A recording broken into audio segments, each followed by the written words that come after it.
Hi guys, welcome to Santosh talks. OG మూవీని social మీడియాలో కావాలని చాలామంది నెగిటివ్ చేస్తున్నారు. సినిమా అంత నెగిటివ్ ఏమి లేదు, చాలా బాగుంది. కల్ట్ ఫ్యాన్స్కి, యూత్కి అయితే మామూలుగా ఉండదు. BGM, Sujeeth elevations, Pawan Kalyan combination ఎలా ఉంటుందని పక్కా ఎలివేషన్ సీన్స్కి మారు పేరు ఈ మూవీ. అందరూ చూడండి, చాలా బాగుంది. ఫ్యామిలీ ఆడియన్స్ కొంచెం డిసప్పాయింట్ చేస్తుంది, మిగతా వాళ్ళందరికైతే చాలా బాగా అర్థమవుద్ది. ఇంకా సినిమా కలెక్షన్ విషయానికి వస్తే ఈ మూవీని వరల్డ్ వైడ్ 4,500 థియేటర్లో రిలీజ్ చేశారు. ఈ సినిమా బడ్జెట్ ఎంతంటే 250 కోట్లు, దాదాపు 250 కోట్లుగా పెట్టి తీశారనమాట.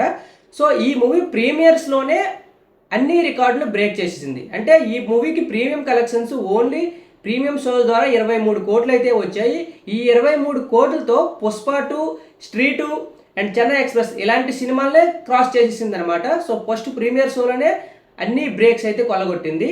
అంతేకాకుండా ఈ సినిమాకి ఓటీటీ రైట్స్ 80 కోట్లు అండ్ ఆడియో రైట్స్ 16 కోట్లు, డబ్బింగ్ రైట్స్ 16 కోట్లు, శాటిలైట్ రైట్స్ 20 కోట్లు. ఈ మొత్తం ఆఫ్ థియేటర్ కలెక్షన్స్ అంటారనమాట. ఇవన్నీ కలిపి 150 కోట్లు దాదాపు ఉన్నాయి. ఇంకా థియేటర్ కలెక్షన్స్కి వస్తే ఫస్ట్ డేలోనే 70 క్రోర్స్ షేర్ని అయితే పొందింది ఈ మూవీ. అంతేకాకుండా 100 క్రోర్స్ గ్రాస్ అయితే వచ్చింది. ఈ రెండింటితో ఏ సినిమాలు రికార్డ్స్ బ్రేక్ అయ్యాయో తెలుసా? పుష్ప, దేవర, సలార్ ఈ 3 సినిమాల రికార్డ్స్ కూడా బ్రేక్ అయిపోయాయి ఫస్ట్ డే కలెక్షన్స్లో.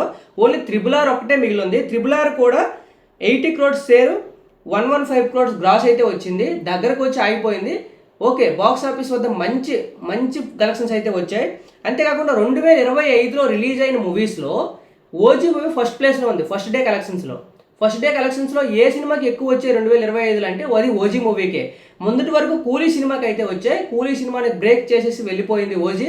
సో ఇలా కంటిన్యూ అయితే బ్రేక్ ఈవెన్ 2 రోజుల్లో వచ్చే అవకాశం అయితే ఉంది. పవన్ కళ్యాణ్ కెరీర్లోనే one of the best collections movie అయ్యే ఛాన్స్ కూడా ఉంది. ఎందుకంటే ఫ్యాన్స్ పీక్స్గా వెళ్తున్నారు. డబుల్, ట్రిపుల్ టైమ్స్ చూసినా ఆశ్చర్యపోవాల్సిన అవసరం లేదు. వేరే స్టేట్స్లో కూడా బాగానే ఆడుతుంది, ఫారిన్ కంట్రీస్లో కూడా బాగా ఆడుతుంది. మంచి కలెక్షన్స్ అయితే వస్తున్నాయి. నేను నెక్స్ట్ డే 2 రిపోర్ట్స్లో అన్నీ క్లియర్గా చెప్తాను. సో ఛానల్ సబ్స్క్రైబ్ చేసుకోండి, లైక్ చేయండి. Thank you.